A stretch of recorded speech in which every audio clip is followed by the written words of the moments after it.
Hi, welcome to Education Wave Success Made Easy, Plant Kingdom Part 1. So let's start with the introduction part. So, Introduction to Animal Kingdom.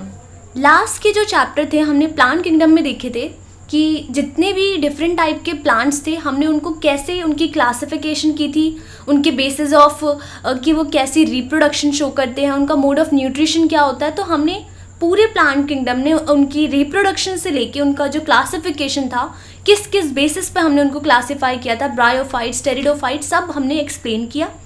इस chapter में भी हम animals को, जो हमारे animals हैं, जैसे हमने प्लांट्स को क्लासिफाई किया वैसे ही इस वीडियो में हम एनिमल्स को क्लासिफाई करेंगे। ठीक है, इस पूरे चैप्टर में एनिमल किंगडम यहाँ पे हम पढ़ेंगे कि हमने एनिमल्स को किस बेसिस पे हमने उन्हें रेप्टाइल्स कहा है, किस बेसिस पे हमने उन्हें बर्ड्स बोल दिया, किस बेसिस पे हमने उसे इंसेक्ट का नाम दे दिया। ठीक है, बहुत सारे एनिमल्स जो होते हैं आपको देखने में लगेंगे कि ये तो बिल्कुल सेम है, लेकिन इसे हमने मैमल्स की कैटेगरी में क्यों रखा और इसे हमने इंसेक्ट या फिर हमने उसके एप्स की कैटेगरी में क्यों रखा है। ठीक है, तो ये जितने भी क्वेश्चंस हैं उन सब से ये बहुत इंपॉर्टेंट चैप्टर है, सो प्लीज़ ध्यान दीजिएगा। So introduction to animal kingdom.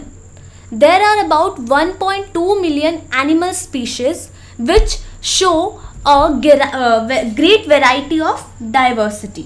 ठीक है, तो अभी तक हमने क्या देखा कि जो एनिमल स्पीशीज़ हैं, आपके भी माइंड में अगर आप सोचो, अगर आप थोड़े 5 मिनट के लिए भी सोचेंगे कि आपने कोई आपके चारों तरफ जो लिविंग ह्यूमंस को छोड़ के क्या लिविंग थिंग्स आपके चारों तरफ प्रेजेंट हैं, तो आप सब में से सब ने सोचा होगा, या तो कोई प्लांट सोचा होगा या फिर आपके आसपास कोई पेट होगा। ठीक है, डॉग्स, कैट्स, आपके पास जो भी पेट होगा।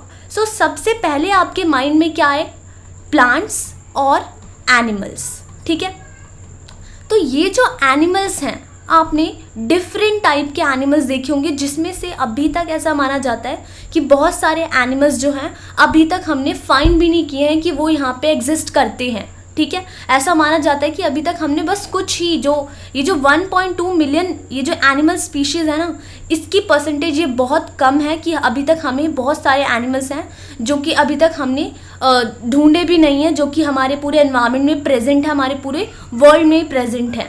ठीक है, so there are about 1.2 million animal species जो कि great diversity of life show करेंगी। ठीक है, यहाँ पे ग्रेट डाइवर्सिटी ऑफ लाइफ का क्या कहने का मतलब है कि आपने देखा होगा कि कुछ एक्वेटिक एनिमल्स होते हैं जो पानी में रहते हैं। फॉर एग्जांपल जो फ्रेश वाटर या फिर इन सब चीज़ों में रहने वाले जो हमारे टेरेस्ट्रियल एनिमल्स को देख लीजिए अब आप, तो वो उनमें से क्या होता है कि कुछ लैंड पे रहते हैं और कुछ क्या होते हैं, फोजोरियल एनिमल्स होते हैं, मतलब कि वो बिल्कुल सॉइल के अंदर बिल्कुल नीचे रहते हैं।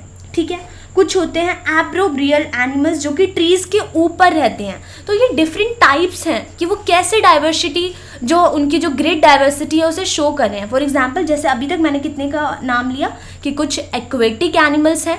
ठीक है, एक्वेटिक एनिमल्स का लेते ही आप सबको समझ आ गया होगा कि जो एक्वेटिक एनिमल्स जो पानी में रहते हैं। ठीक है, कुछ हमारे टेरेस्ट्रियल हैं जो कि हमारे लिव करते हैं किस पे, लैंड पे, टेरेस्ट्रियल एनिमल्स। फिर मैंने कहा कि कुछ इनमें से क्या है, फोजोरियल, जो कि आपको सॉइल्स के नीचे, जैसे कि अर्थवॉर्म वगैरह आपको देखने को मिलते हैं, स्नेक, रैबिट, ये सब क्या होते हैं कि बिल्कुल जो बरोज होते हैं, इनसाइड द बरोज वहाँ पे रहते हैं। ठीक है, कुछ होते हैं जिनको हम बोलते हैं जो ट्रीज़ के ऊपर रहते हैं, उन्हें हम बोलते हैं आर्बोरियल एनिमल्स। तो इतने सारे एनिमल्स, उनकी जो हैबिटेट है वो डाइवर्सिटी है। ठीक है, now animal show a great diversity in their heterotrophic mode of obtaining food. जैसे कि मैंने आपको लास्ट वीडियो में बताया था कि उनके हेटेरोट्रॉपिक जो मोड होता है फूड को ऑब्टेन करने का, वो भी डिफरेंट है। अभी तक हम पढ़ते थे कि 2 टाइप के होते हैं, ऑटोट्रॉफिक और हेटेरोट्रॉफिक, लेकिन इसमें हमने देखा कि हेटेरोट्रॉफिक में भी कितने टाइप के थे, कीमो ऑटोट्रॉफिक देखा था आपने, कि जहाँ पे ये जो हमारा जो ऑटोट्रॉफिक मोड ऑफ न्यूट्रिशन था उसमें हमने क्या देखा, कीमो ऑटोट्रॉफिक और फोटो ऑटोट्रॉफिक। जो अपनी लाइट से बना रहे थे उन्हें हमने बोला फोटो ऑटोट्रॉफिक, और जो केमिकल्स की हेल्प से अपना खाना खुद बना रहे थे उन्हें हमने बोला कीमो ऑटोट्रॉफिक। तो ये थे हमारे ऑटोट्रॉफिक जो मोड ऑफ न्यूट्रिशन था। ठीक है, नाउ हेटेरोट्रॉफिक के अंदर भी उन्होंने फूड को ऑब्टेन करने की बहुत ज़्यादा ग्रेट डाइवर्सिटीज़ दिखाई, ठीक है। जैसे कि कुछ जो थे जो दूसरों पे ऑब्वियसली डिपेंड रहते हैं, हेटेरोट्रॉफिक, यहाँ पे जो कहने का मतलब है कि वो अपना खाना जो होता है वो खुद ऑब्टेन नहीं करते। सो यहाँ पे कहने का मतलब है कि कुछ जो होते हैं ऑब्लिगेट रिलेशनशिप में रहते हैं, कुछ सिम्बायोटिक रिलेशनशिप शो करते हैं कि वो इक्वल काम करेंगे एक दूसरे के लिए और दोनों ही एक दूसरे को कुछ ना कुछ प्रोवाइड करेंगे, ठीक है। कुछ होते हैं पैरासिटिक कि वो उसके ऊपर प्रे करेंगे, अटैक करेंगे और उसके ऊपर फिर वो किल करके या फिर उसको वहाँ से अपना फूड लेते हैं। कुछ होते हैं सैप्रोफिटिक, ठीक है। तो ये जो हमारा जो डिफरेंट है, ये मैं आपको एक चार्ट के थ्रू समझाऊंगी कि there are different type of heterotrophic mode of obtaining food also. Now according to the mode of living, इनका जो रहने का तरीका है, तो कुछ एनिमल्स में बी सॉलिटरी, ठीक है, तो वो अकेला रहना पसंद करते हैं। जैसे कि एक टेपवर्म जो होता है वो हमेशा आपको अकेला दिखेगा, ठीक है। So they found alone and they can be gregarious. यहाँ पे कहने का मतलब है कि वो ग्रुप्स में मिल सकते हैं आपको, बट विदाउट ऑब्लिगेटरी इंटरैक्शन। उनके अंदर जो ऑब्लिगेटरी इंटरैक्शन होगी वो नहीं होगी, ठीक है। कोई एक दूसरे की ऐसे हेल्प वगैरह नहीं करेंगे, बट वो हमेशा ग्रुप्स में रहेंगे। जैसे कि आजकल अगर आप देख रहे हो तो हमारा जो लोकस जो अटैक है, ठीक है, यहाँ पे लोटस लिखने जा रही थी। सो जो लोकस अटैक आजकल आप देख रहे हैं, हमारा जो 2020 है, अभी इस टाइम में हमने मई में क्या देखा कि बहुत सारे जो लोकस हैं वहाँ से जो हमारे जो बॉर्डर्स हैं वहाँ से मूव करके पहले राजस्थान में आ गए, राजस्थान से वो यूपी साइड चले गए, अब वो दिल्ली में आ रहे हैं, फिर दिल्ली से देखने को मिल रहा है कि वो कहीं और मूव कर सकते हैं।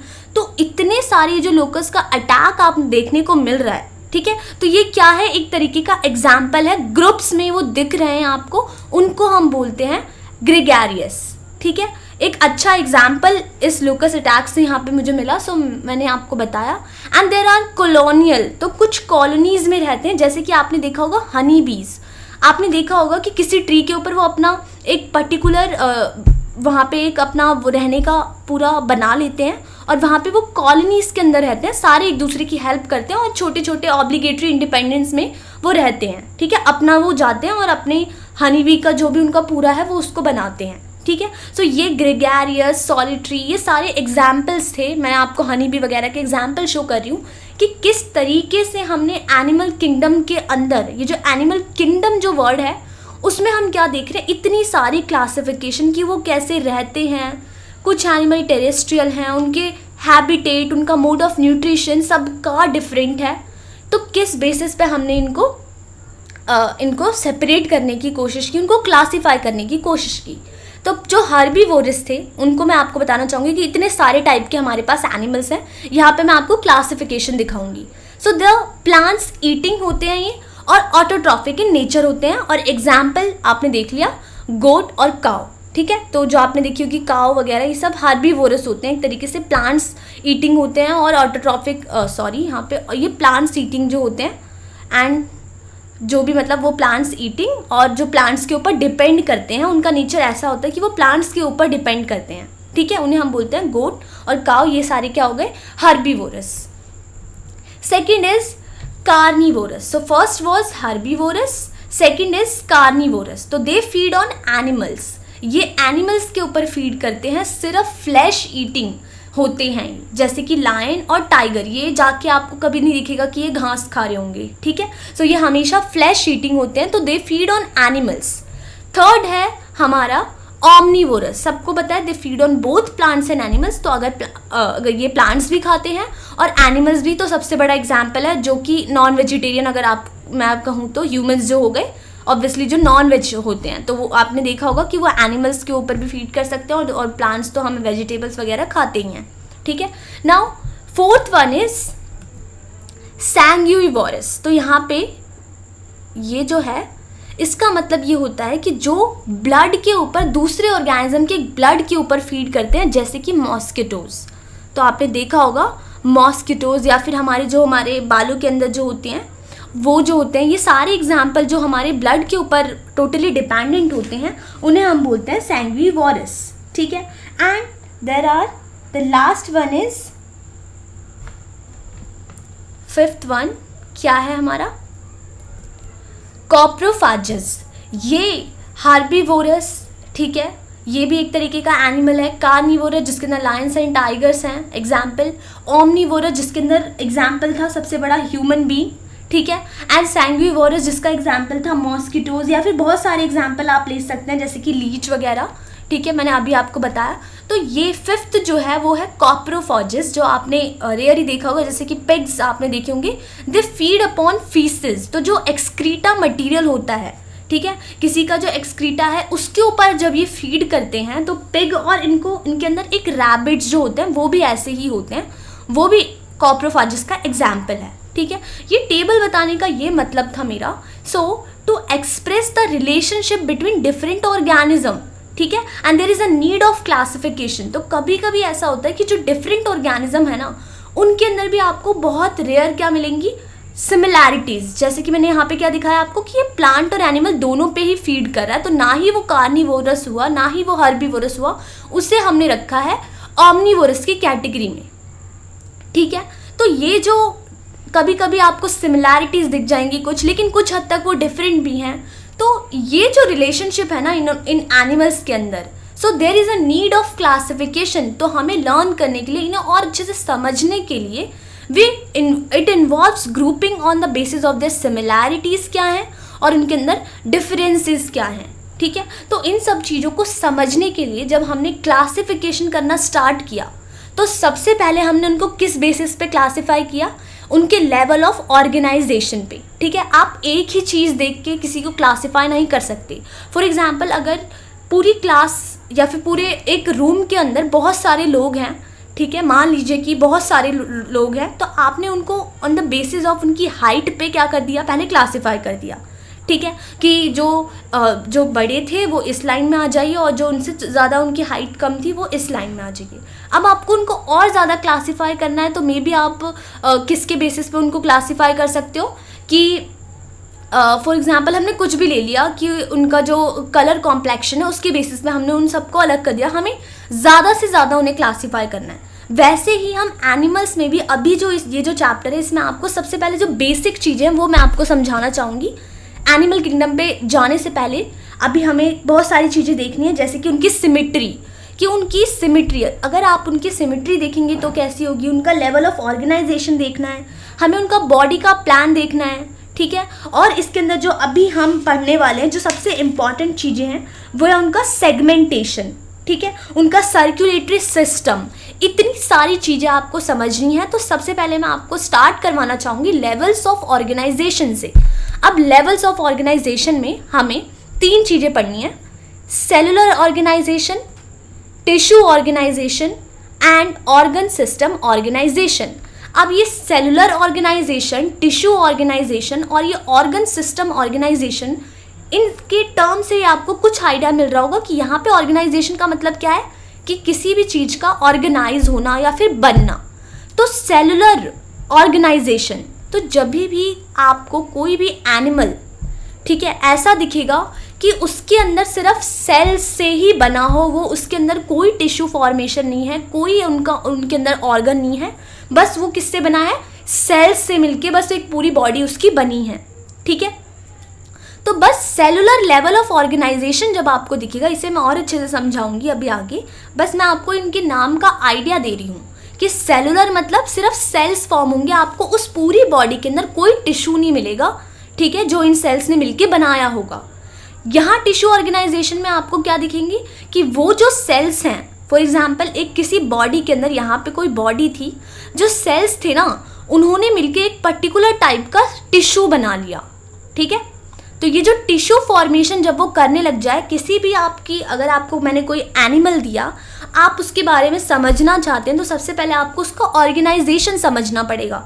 तो जब आपने उसको मान लीजिए डाइसेक्ट किया, तो उसकी स्किन को जब आप देखेंगे ना, तो अगर आपको कोई टिश्यू दिखेगा, 4 टाइप के हमारे पास टिश्यू होते हैं, वो मैं आपको आगे समझाऊंगी। उनमें से उन चारों टाइप्स में टिश्यू जो होते हैं वो डिफरेंट टाइप के होते हैं। फॉर एग्जांपल उनकी शेप्स डिफर करती है, कि फॉर एग्जांपल अगर सेल्स जो है ना वो टोटली ऐसे मिलके बिल्कुल इक्वल शेप में बने हैं तो वो एपिथेलियल सेल हो जाता है, अगर इस शेप में बने हैं तो वो डिफरेंट सेल्स हो जाते हैं। ये टिश्यू जो होती है, ये जो टिश्यू फॉर्मेशन है, वो सिर्फ उनकी सेल की अलाइनमेंट से बनता है, कि वो बिल्कुल ही क्लोज आ गए, इट मीन्स वहाँ पे वो कौन सा टिश्यू फॉर्मेशन हो गया, मान लीजिए कि वो ए टिश्यू फॉर्मेशन हो गया। अगर जहाँ पे भी आपको ऐसे ऐसे दिखेंगे उनके बीच में कोई गैप होगा तो वो बी टाइप का टिश्यू बन गया। तो वो बस सेल्स के ऊपर डिपेंड होता है कि वो कैसे एक दूसरे के साथ ज्वाइंट हुए हैं और वहाँ पे उन्होंने वो चीज़ बनाई। तो ये टिश्यू जब बनेंगे वहाँ पे हम बोलते हैं टिश्यू ऑर्गेनाइजेशन। फिर आता है हमारा ऑर्गन सिस्टम। ये इतने सारे टिश्यूज़ मिलके कभी कभी हमारे ऑर्गन्स बना देते हैं। इन ऑर्गन्स को जब हम ऑर्गेनाइज, वही ऑर्गन सिस्टम ऑर्गेनाइजेशन का मतलब है कि वहाँ पे पर्टिकुलर एक ऑर्गन बन जाएगा जो कि फंक्शन, जो भी पर्टिकुलर फंक्शन वो शो करता होगा वो वहाँ पे करेगा। अब इनको अच्छे से समझते हैं। So first was cellular organisation. तो इसकी डेफिनेशन ये है कि when the animal body is formed of many cells but the cells show no coordination to form tissue. जैसे कि आप स्पॉन्जेस देखना, तो जो स्पॉन्जेस है वो एक तरीके का एक एनिमल ही है, ठीक है। आप इसको पिक्चर अगर आप देखेंगे तो आपने बुक में भी, आपकी बुक में दे रखा है तो आप ज़रूर देखिएगा। तो वो जो पूरी उसकी बॉडी है ना वो सिर्फ सेल से मिलके बनी है, कोई टिश्यू ऑर्गेनाइजेशन आपको उसमें नहीं दिखेगी। फिर आता है हमारा टिश्यू ऑर्गेनाइजेशन। तो animal body is formed of many cell which coordinated for the specific function, ठीक है। And 4 types of tissue. तो ये जो बहुत सारे सेल्स मिलके ना टिश्यू बना लेते हैं, और वो जो टिश्यू होते हैं, मान लीजिए वो टिश्यू कौन कौन से हो सकते हैं, epithelial tissue, connective tissue, muscular tissue, nervous tissue. तो फॉर एग्जांपल एपिथेलियल टिश्यू जब वो स्किन का काम करने लग जाए, एक तरीके से हमारी पूरी स्किन बनाती है, एपिथेलियल टिश्यू की बनी होती है हमारी स्किन। कनेक्टिव मतलब वो किसी को, अगर वो जो सेल्स हैं मिलके उन्होंने कुछ ऐसा बनाया कि मतलब ग्रुपिंग की कि वो एक दूसरे को कनेक्ट कर रहे हो किसी चीज़ को, तो वो बन जाता है वहाँ पे कनेक्टिव टिश्यू। मस्कुलर टिश्यू जब वो मसल्स फॉर्मेशन करने लग जाए। नर्वस टिश्यू मतलब जब वो हमारे सिग्नल्स हैं उनको एक जगह से दूसरी जगह तक हमारा रिफ्लेक्स या फिर भेजने लग जाए, ठीक है। तो वो उन सेल्स पे डिपेंड करता है कि वो कैसा काम करते हैं, उनके स्पेसिफिक फंक्शन की कोऑर्डिनेशन की वजह से हम उन डिफरेंट टाइप्स को नाम दे देते हैं, उन डिफरेंट टिश्यूज़ को नाम दे देते हैं। वही होता है हमारा tissue organisation. Cellular organisation done, tissue organisation done. Now the last but not the least, organ system organisation. So organ system organisation में आप एक ह्यूमन का एग्जाम्पल ले लीजिए कि हमारी बॉडी में टिश्यूज़ भी हैं। आपने देखा होगा आपकी स्किन जो है वो भी अच्छे से टिश्यूज़ से बनी है, और हमारा हार्ट है, लिवर है, ये सारे के सारे किससे बने हुए हैं, टिश्यूज़ से मिलके एक पर्टिकुलर एक ऑर्गन फॉर्मेशन हमारी बॉडी में है, और ऑर्गन सिस्टम बन रखा है हमारा। हम ह्यूमन सिस्टम के अंदर, हमारे पूरे अंदर क्या है, एक ऑर्गन सिस्टम है पर्टिकुलर। हार्ट ये काम करता है, लिवर ये काम करता है, स्टमक ये करती है, लार्ज इंटेस्टाइन, स्मॉल इंटेस्टाइन, ठीक है। तो ये सभी चीज़ें, इन सभी ऑर्गन्स का एक पर्टिकुलर सिस्टम बना हुआ है हमारी बॉडी में, उसे ही बोलते हैं हम ऑर्गन सिस्टम ऑर्गेनाइजेशन। तो सबसे पहले हमने किसी भी ऑर्गेनिज्म को किस तरीके से बांटना है, उनके सेलुलर ऑर्गेनाइजेशन, टिश्यू ऑर्गेनाइजेशन और ऑर्गन सिस्टम ऑर्गेनाइजेशन में, ठीक है। अगर मैं आपको एक सामने कैट रख के दे दूं, ठीक है, या फिर टिश्यू ऑर्गेनाइजेशन का जो भी एग्जाम्पल होगा, अगर मैं टिश्यू ऑर्गेनाइजेशन का यहाँ पे देखूँ कि जो हमने अभी तक हमने क्या पढ़ा कि टिश्यू ऑर्गेनाइजेशन में हाइड्रा, यहाँ पर हाइड्रा और स्पॉन्जेस, ये तीनों चीज़ें अगर हम ले लें तो आप उनके अंदर की फॉर्मेशन क्या है, कैसे सेल्स हैं, कैसे टिश्यू है, अगर ऑर्गन है, ठीक है। किसी की बॉडी के अंदर अगर एक भी ऑर्गन दिख गया तो आप उसे बोलेंगे कि ये तो ऑर्गन सिस्टम ऑर्गेनाइजेशन के अंदर है, तो आपने उसे क्लासीफाई कर दिया। 2 बचे, उसके अंदर आप देखते हैं कि एक तो सिर्फ सेल्स से बना, एक मीन्स आपने देखा कि ये सेलुलर ऑर्गेनाइजेशन शो करे, तो आपने उसे अलग से उसके अंदर डाल दिया सेलुलर ऑर्गेनाइजेशन वाले में। फिर आपने जो बचा हुआ था उसके अंदर आपने देखा कि इसके अंदर सिर्फ टिश्यू फॉर्मेशन हो रखी है लेकिन कोई ऑर्गन फॉर्म नहीं हुआ, तो आपने उसे टिश्यू ऑर्गेनाइजेशन की कैटेगरी में डाल दिया। तो ये बेसिक था जो मैं बहुत अच्छे से समझाना चाहती थी। आई होप आपको अगर ये वीडियो अच्छे से क्लियर हुई हो, सो प्लीज़ लाइक ज़रूर कीजिएगा। Okay, so thank you so much guys. Please subscribe कीजिएगा एंड लाइक ज़रूर कीजिएगा इस वीडियो को। Thank you so much.